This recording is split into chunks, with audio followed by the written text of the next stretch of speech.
another daily stream of the 1 Year Bible. Today is day 146 in a row. Day 146 in a row. Today, page. Today we're going to be reading from May the 26th. Why, you may ask? Are we reading from the 26th and this the 24th? Because we started 2 days early. We started 2 days early, and I'm turning way too many pages here. There we go. There we go. 26 right here, baby. Okay. So let's go over today's chapters for tonight, chat. So today on day 146 of our 1 Year Bible read, we're reading from 2 Samuel 9, 1 through 11, going through verse 12. We're going to follow up 2 Samuel up with John 15, 1 through 27. We followed up John with Psalms 119, 49 through 64. And we're going to wrap up tonight's read with Proverbs 16, 1 through 3. Okay, chat. Without further ado, let's get into tonight's read. So coming from 2 Samuel 9, 1 through 11, going through verse 27.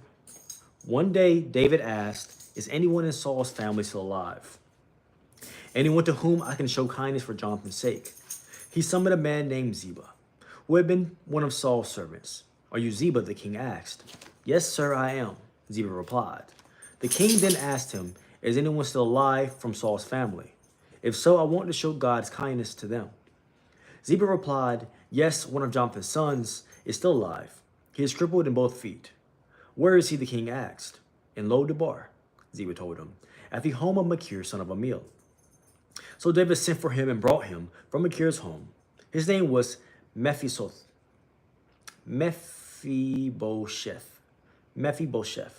He was Jonathan's son and Saul's grandson. When he came to David, he bowed low to the ground in deep respect. David said, "Greetings, Mephibosheth." Mephibosheth replied, "I am your servant." "Don't be afraid," David said. "I intend to show kindness to you because of my promise to your father, Jonathan. I will give you all the property that once belonged to your grandfather Saul, and you will eat here with me at the king's table." Mephibosheth bowed respectfully and exclaimed, "Who is your servant that you should show such kindness to a dead dog like me?" Then the king summoned Saul's servant Ziba and said, "I have given your master's grandson everything that belonged to Saul and his family. You and your sons and servants are to farm the land for him to produce food for your master's household. But Mephibosheth, your master's grandson, will eat here at my table."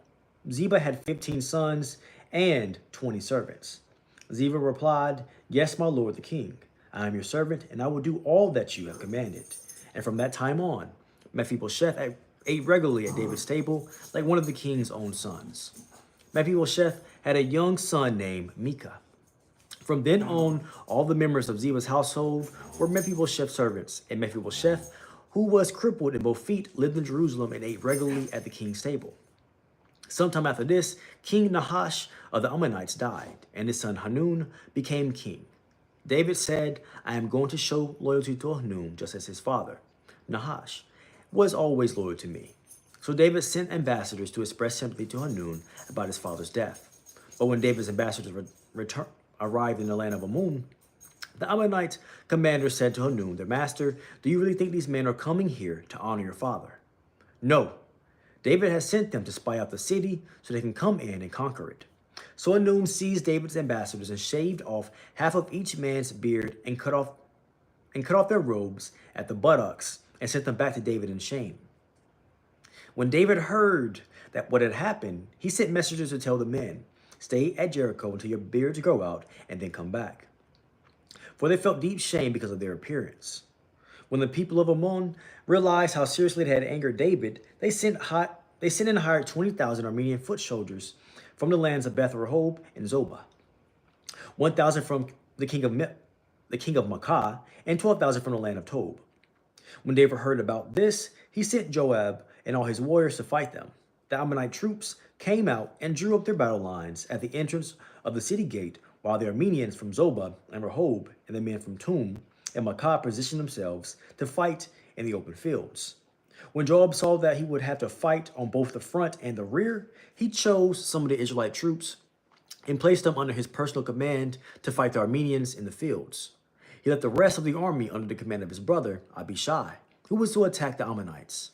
If the Armenians are too strong for me, then come over and help me, Joab told his brother. And if the Ammonites are too strong for you, I will come and help you. Be courageous. Let us fight bravely for our people in the cities of our God. May the Lord's will be done. When Joab and his troops attacked, the Armenians began to run away. And when the Ammonites saw the Armenians running, they ran from Abishai and retreated into the city. After the battle was over, Joab returned to Jerusalem. The Armenians now realized they were no match for Israel. So when they regrouped, they were joined by additional Armenian troops sent by Hadaezer from the other side of the Euphrates River. These troops arrived at Helam under the command of Shobach, the commander of Hadadezer's forces. What's up, Catherine? Is this the Bible? It counts? Yes, it is. So we do a one-year Bible read here. Keep reading the word of God until it's soaked in your man. Facts. Facts. We're doing a daily read. We're doing 365 days in a row of a daily read where we read different chapters every single day. Okay, but let's keep reading the chat.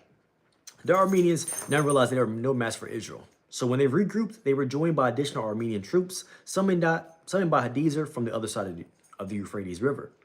These troops arrived at Helam under the command of Shobach, the commander of Hadadezer's forces. When David heard what was happening, he mobilized all Israel, crossed the Jordan River, and led the army to Helam. The Armenians positioned themselves in battle formation and fought against David. But again, the Armenians fled from the Israelites. This time, David's forces killed 700 charioteers and 40,000 foot soldiers, including Shobach, the commander of their army. When all the kings allied with Hadaezer saw that it had been defeated by Israel, they surrendered to Israel and became their subjects. After that, the Armenians were afraid to help the Ammonites. In the spring of the year, when the kings normally go out to war, David sent Joab and the Israelite army to fight the Ammonites. They destroyed the Ammonite army and laid siege to the city of Rabbah. However, David stayed in Jerusalem. Late one afternoon, after midday rest, David got out of bed and was walking on the roof of the palace. As he looked out over the city, he noticed a woman of unusual beauty taking a bath. He sent someone to find out who she was, and he was told, she is Bathsheba, the daughter of Eliam, and the wife of Uriah the Hittite. Then David sent messengers to get her, and when she came to the palace, he slept with her. She had just completed the purification rites after having her menstrual period. Then she returned home. Later, when Bathsheba discovered that she was pregnant, she sent David a message saying, I'm pregnant. Then David sent word to Joab, send me Uriah the Hittite. So Joab sent him to David. When Uriah arrived, David asked him how Joab and the army were getting along and how the war was progressing. Then he told Uriah, go home and relax. David even sent a gift to Uriah after he left the palace. But Uriah didn't go home. He slept that night at the palace entrance with the king's palace guard. When David heard that Uriah had not gone home, he summoned him and asked, what's the matter? Why didn't you go home last night after being away for so long? Uriah replied, the ark and the armies of Israel and Judah are living in tents, and Joab and my master's men are camping in the open fields. How could I go home to wine and dine and sleep with my wife? I swear that I would never do such a thing. Well, stay here today, David told him, and tomorrow you may return to the army. So Uriah stayed in Jerusalem that day and the next. Then David invited him to dinner and got him drunk. But even then, he couldn't get Uriah to go home to his wife. Again, he slept at the palace entrance with the king's palace guard. So the next morning, David wrote a letter to Joab and gave it to Uriah to deliver. The letter instructed Joab, station Uriah on the front lines where the battle is fiercest. Wow. Then pull back so that he will be killed. So Joab assigned Uriah to a spot close to the city wall where he knew the enemy's strongest men were fighting. And when the enemy's soldiers came out of the city to fight, Uriah the Hittite was killed along with several other Israelite soldiers. Then Joab sent a battle report to David. He told his messenger, report all the news of the battle to the king. But he might get angry and ask, why did the troops go so close to the city? Did they know they would be shooting from the walls? Wasn't Abimelech, son of Gideon, killed at Thebez by a woman who threw a millstone down on him from the wall? Why would you get so close to the wall? Then tell him Uriah the Hittite was killed too. So the messenger So the messenger went to Jerusalem and gave a complete report to David. The enemy came out against us in the open fields, he said, and we chased them back to the city gate. The archers on the wall shot arrows at us, and some of the king's men were killed, including Uriah the Hittite. Well, tell Joab not to be discouraged, David said. The sword devours this one today, and that one tomorrow. Fight harder next time and conquer the city. When Uriah's wife heard that her husband was dead, she mourned for him. When the period of mourning was over, David sent for her and brought her to the palace, and she became one of his wives. Then she gave birth to a son, but the Lord was displeased with what David had done. Yeah, I was expecting that to be coming there. Not gonna lie, I was expecting that to be coming there. That threw me off. David, that threw me off. David, that threw me off. I was reading so well there, and then what? David, come on, brother. I was locked in, feeling I was reading good there, man, and David, brother, you threw me off with that action there, man. I was not expecting that from you. Not gonna lie. Okay. All right. Okay. So we just finished. Oops. Let's rip this page. 2 Samuel 9, 1 through 11. This guy, man. I'm trying to read, dude. You know, step all over, huh? No respect, huh? None at all. Not you don't expect to do that personal space at all, huh? You see this guy? You see this guy leave now? Go with your brother right now. Go with your brother right now and go play.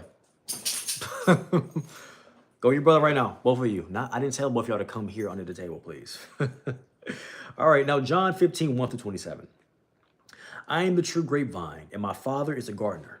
He cuts off every branch of mine that doesn't produce fruit, and he prunes the branches.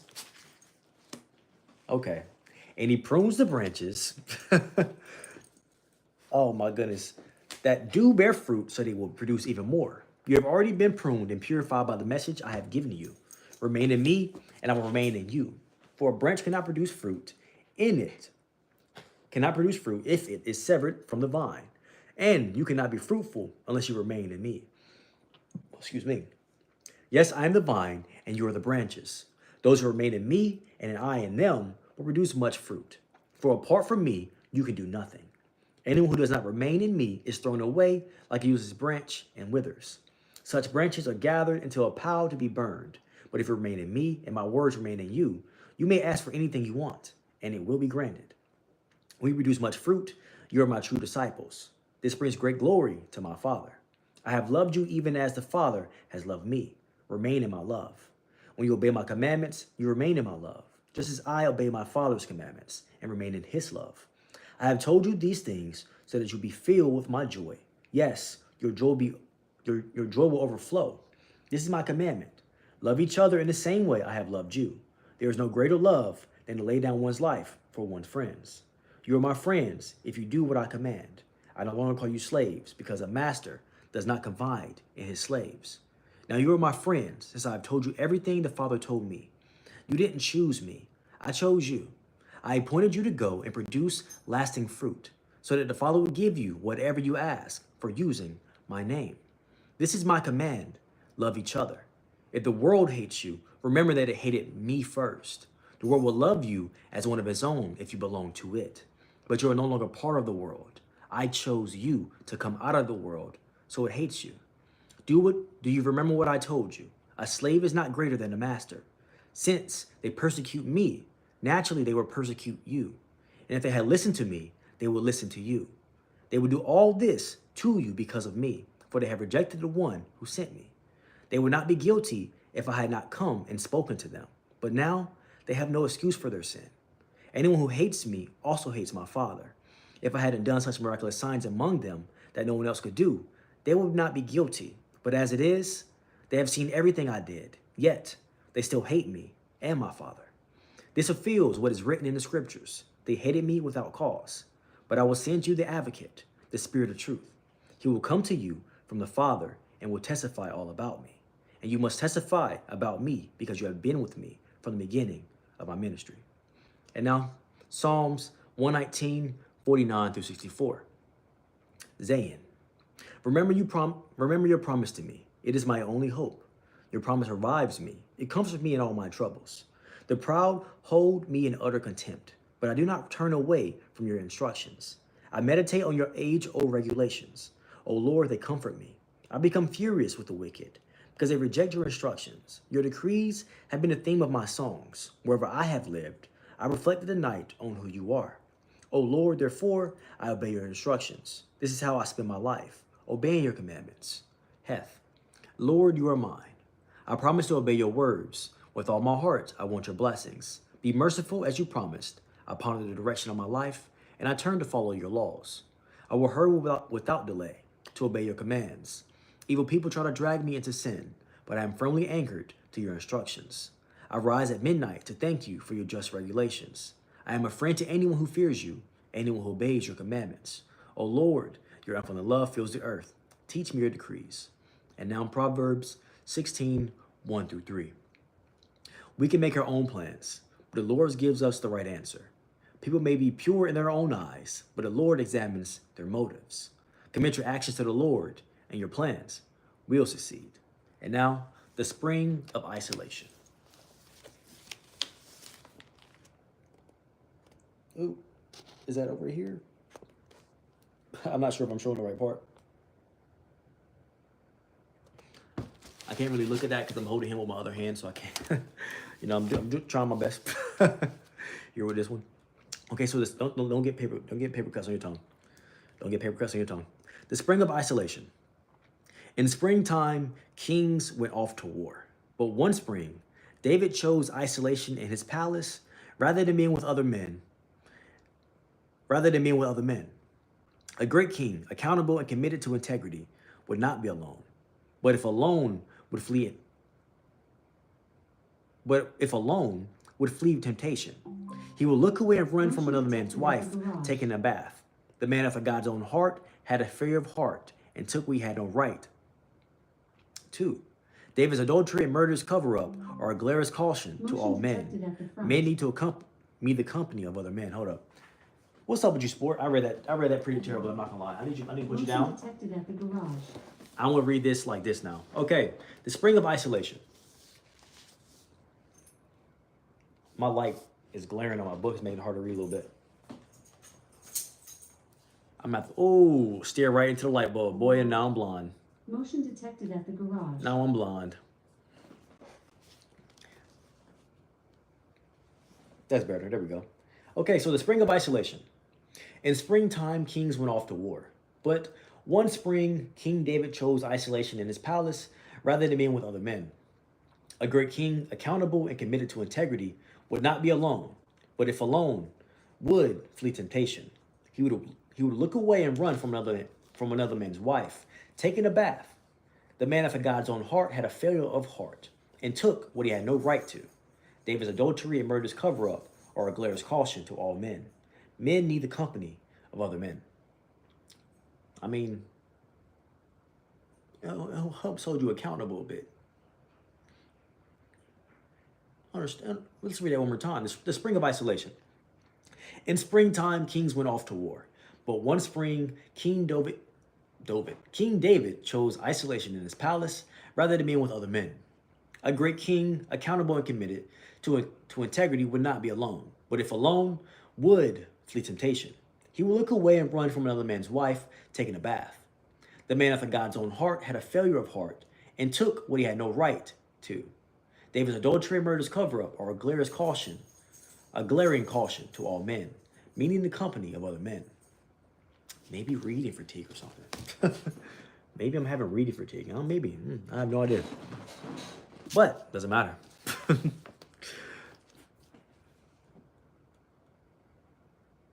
I want to get that out. We're going to read it one more time. The spring of isolation. In springtime, kings went off to war. But one spring, David chose isolation in his palace rather than being with other men. A great king, accountable and committed to integrity, would not be alone, but if alone, would flee temptation. He would look away and run from another man's wife, taking a bath. The man after God's own heart had a failure of heart and took what he had no right to. David's adultery and murder's cover-up are a glaring caution to all men. Men need the company of other men. We gotta read it one more time. And I was right there. That's so crazy. It has to be a little bit of reading fatigue today. I have read a considerable bit today. Understandable. But I need you to be able to be stronger than this. Let's go. Motion detected So, at the garage. the spring of isolation. In springtime, kings went off to war. But one spring, King David chose isolation in his palace rather than being with other men. A great king, accountable and committed to integrity, would not be alone, but if alone, would flee temptation. He would look away and run from another man's wife taking a bath. The man after God's own heart had a failure of heart and took what he had no right to. David's adultery and murders cover up are a glaring caution to all men. Men need the company of other men. There we go. That's a clean read right there. And now, chat, I'm going to turn off this camera really quickly, ask for clarity, wisdom, and discernment on the day's reading, and I'll be right back.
Okay, chat, we're back. Okay, so let's go over today's read real quick, right? So we read from 2 Samuel 9, 1 through 11. We followed up Samuel with John 15, 1 through 27. We followed up John with Psalms 19, 49 through 64, and then Proverbs 16, 1 through 3.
Okay, so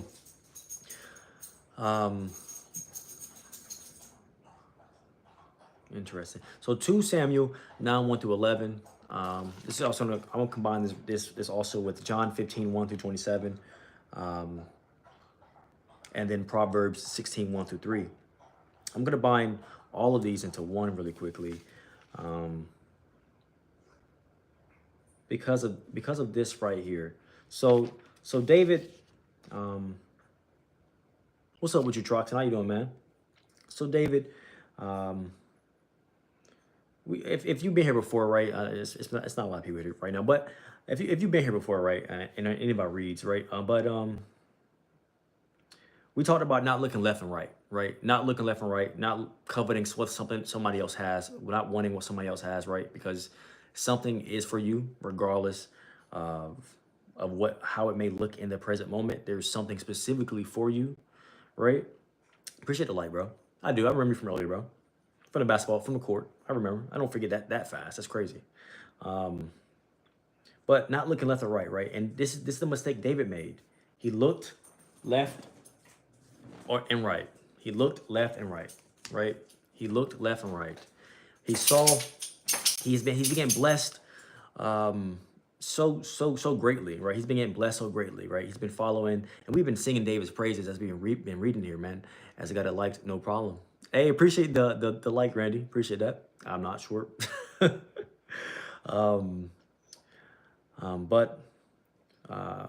But yeah, David had been following everything so closely up until this point, and then he looked out and saw the wife of Uriah. Right? He said, "Oh man, I never seen somebody so beautiful. I have to have her." Right? But he found out that she was married. Right? One big thing that we should never do is ever covet, especially married, somebody that's already married, right? But don't covet things that aren't for you anyways, right? It's the big thing about looking left and right, right? Looking left and right all the time. And David did that here, right? And he did something that I'm not sure what's going to happen next here in the read next. I'm very surprised by what David did, right? But the reason why I combined every verse together today is because John 15, 1 through 27, and it's Proverbs 16, 1 through 3. From John, Jesus says, "Yes, I am the vine, you are the branches. Those who remain in me and I in them will produce much fruit. For apart from me, you could do nothing. Anyone who does not remain in me is thrown away like a useless branch and withers." Right? But I want to get to here. I want to get to the love verse here first.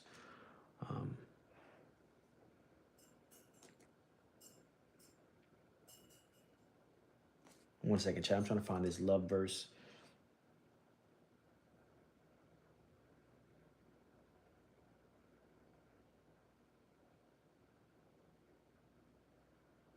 There we go. Verse 12. "This is my commandment. Love each other in the same way I have loved you. There's no greater love than laying down one's life for one's friends. You're my friend, and if you do what I command, I no longer call you slaves, because a master does not confide in his slaves.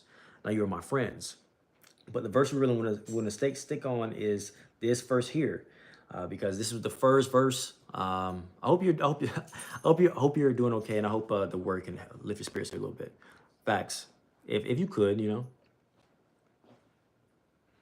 Yeah, Truxton had a passing in the family here recently, so all prayers to you, brother. Honestly, I know that can be tough, definitely.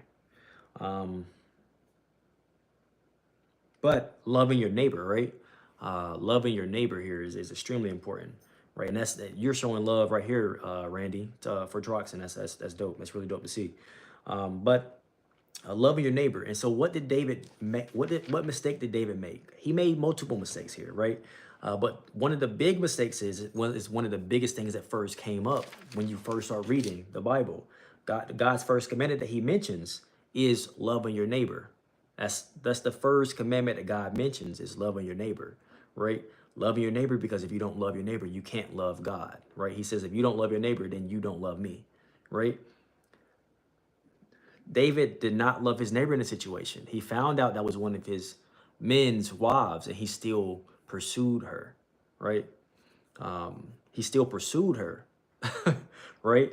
And that is to me specifically, and it's specifically because it came up first. Come up. Specifically because it came up first.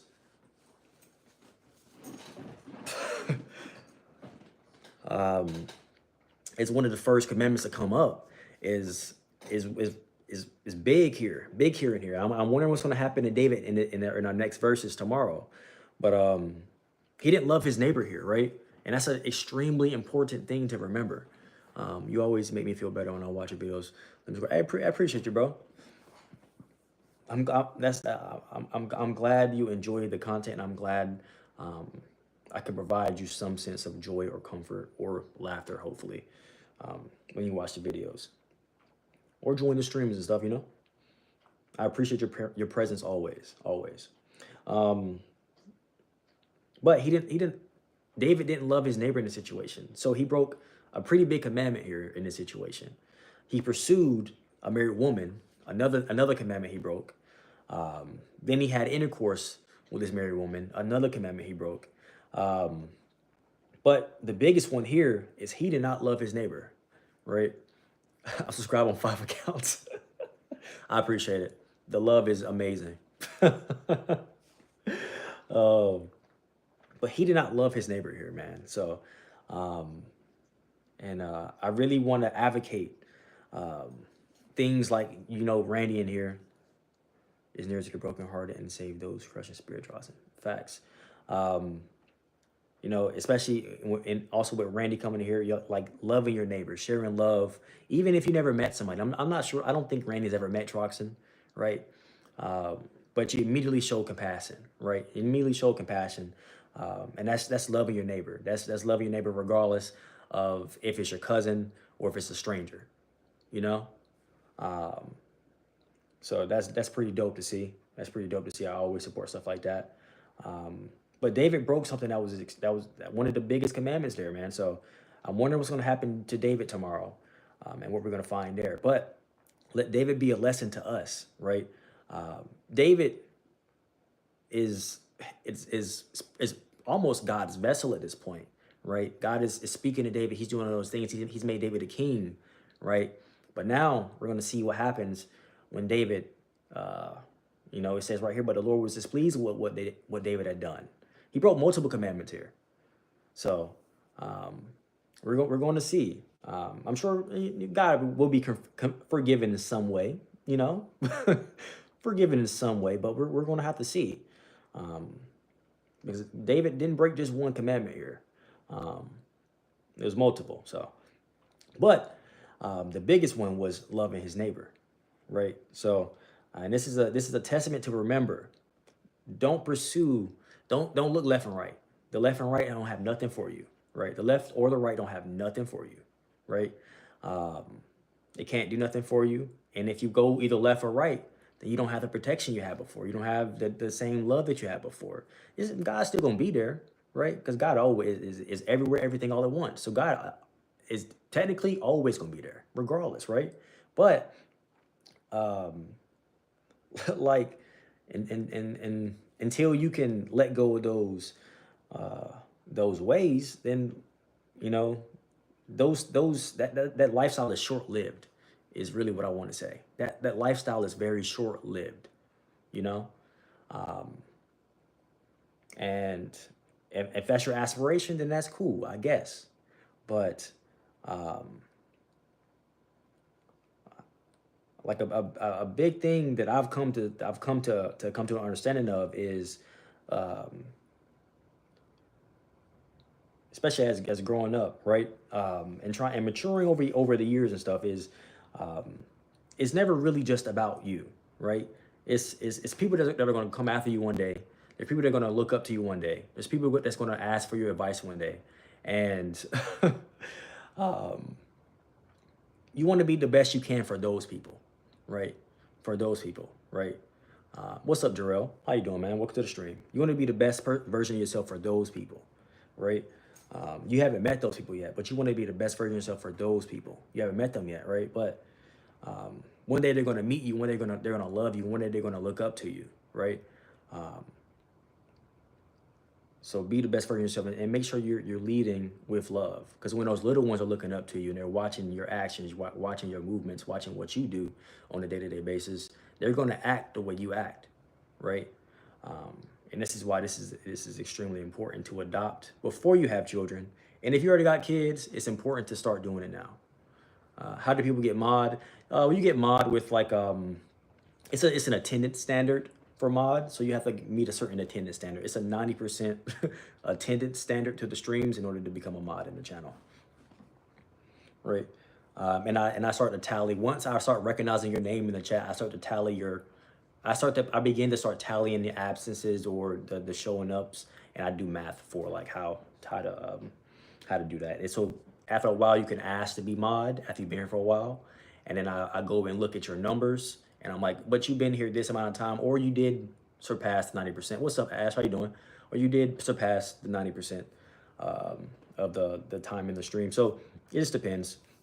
Really depends on when you ask, and then how long you've been in the chat, and if you've been consistent. I've seen your name, and I've been marking your name. But if you want to go for mod, and if you want to let me know that now, I'll start marking your tallies now. And then in a couple weeks, you can ask again, and then I'll check with the percentages. Okay, but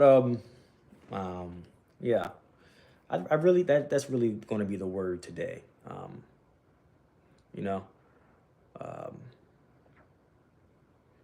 that's going to be the word today. And always from Psalms, if you want to learn how to pray, go read Psalms today. If you want to learn how to pray, read Psalms today. All right. I feel like Psalms is a great way to see the structure of how to pray. Curtis Jackson, what are we reading tonight? We're reading from the 1 Year Bible. We read from verses 2 Samuel 9, 1 through 11. We followed it up with John 15, 1 through 27. We followed up John with Psalms 119, 49 through 64. And then we wrapped up tonight's read with Proverbs 16, 1 through 3.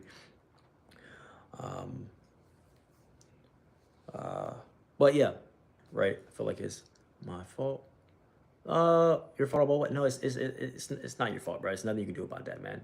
And it's okay to grieve. It's okay to grieve. It's okay to grieve. You know, it's okay to miss somebody.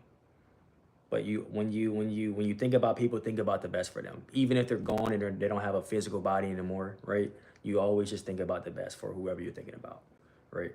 If they cross your mind, just think about how they're at peace now, right? How now they may be at peace. Maybe they were going through something, and maybe now they're at peace, right? I know that they really helped me when my little cousin passed, right? It's like, not okay. Also, I felt like he visited me before he left. I felt like he visited me before he left, but when he passed, it was really just thinking that he feels better now. Now he can relax. Now he can breathe. So I'm